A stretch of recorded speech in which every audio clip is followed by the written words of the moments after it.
Hey everybody, my name's Ryan, and here at eTrailer we install, test, fit, and review a lot of different parts. That way we could try to answer any questions those of you might have. And that's exactly what we're doing here today. We're going to be taking a look at the Roadmaster direct replacement sway bar end links. So here's what the end links are going to look like once you have them installed. As you can see, they fit great, and we don't have any clearance issues or anything to worry about like that. So just to kind of give you a side-by-side comparison, here I have the Roadmaster and the factory end link. And it doesn't take a genius to realize that the Roadmaster looks much beefier and much stronger. The factory one is relatively thin and made from aluminum. The Roadmaster is nice and thick and made from steel. You're also going to tell that they are the same length, so that should put your mind at ease knowing that they indeed are a direct replacement, so no crazy modifications needed or anything like that. More importantly though, if you look at the factory one, there's a little dust boot, and this is more or less just a ball and socket in here, and that allows it to articulate like this. The movement is relatively limited.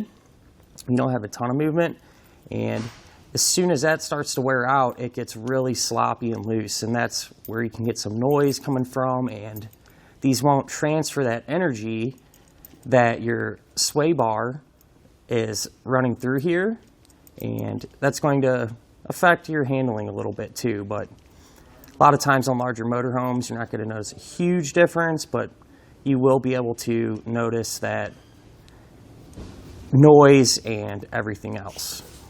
Set the factory one aside, take a look at the Roadmaster. What I'll do is just take some of our hardware off. These are actually pretty interesting. They use a spherical bearing inside of here, so this is going to have a ton of maneuverability. It articulates any single which way you want it. It's nice and tight. These type of bearings in here are all solid, and so there's no rubber or anything like that to wear out. So these are going to do a great job of staying quiet and transferring that energy. So really nice setup. I'm actually really impressed with these, and if I had a motorhome with the Roadmaster sway bar, I would not hesitate to put these on myself. So now that we kind of compared the Roadmaster end links to the factory end links, let's talk about why you'd want these in the first place. If your old end links are worn out, would new factory ones work just fine? Yeah, they would. But the biggest thing to me why I would want these is really the longevity and the reliability that you're going to get from these. I know if I was over the road trying to go on vacation in my motorhome, the last thing I'd want to have to worry about is parts going bad and trying to get them fixed and everything else. That could just be a complete headache. And with these, it's one less component you're not going to have to worry about. These are going to last for a very long time, and you should get a ton of miles out of them. So that's the big thing for me. If I had to climb under here and change these out, I would definitely only want to have to do it one time. Even though they're not too bad to get done, still something you're just not going to really feel like doing. So why waste your time at the factory replacement and come back a couple years down the road and have to do it again, have to get the part again, and so on. With these, you pick them up, you put them on, and you're done. You're not going to have to worry about any issues in the future. So here's a perfect example today on our motorhome why a Roadmaster end link would be needed. Here we have the factory end link, and as you can see, it just is worn out.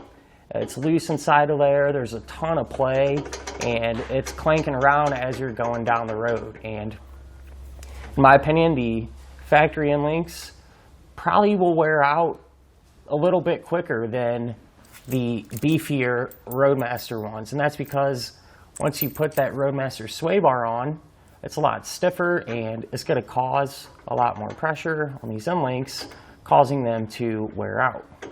So whenever that does happen, to me, it wouldn't make too much sense to replace this end link with the same one, because chances are pretty good the same thing's going to happen again. So why even give yourself a headache down the road?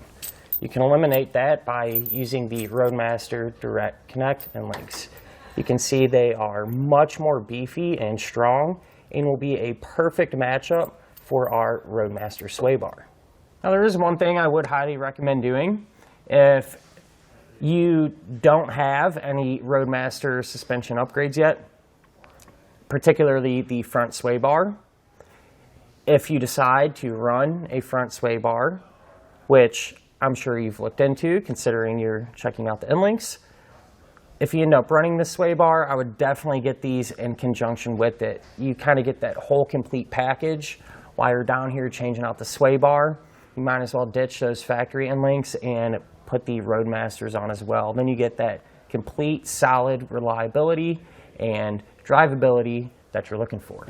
So at the end of the day, the best replacement option, in my opinion, you really can't go wrong with this. These are going to give you that peace of mind and make you feel a little bit safer whenever you're going down the road. Now, probably one of the best features actually is how easy these are to get installed. Probably the most difficult part is actually getting underneath the motorhome itself, but once you're under here, it's only a couple of bolts and everything's pretty easy to get to, so shouldn't really give you a whole lot of issues. And that'll finish up our look at of the Roadmaster Direct Replacement Sway Bar Inlinks.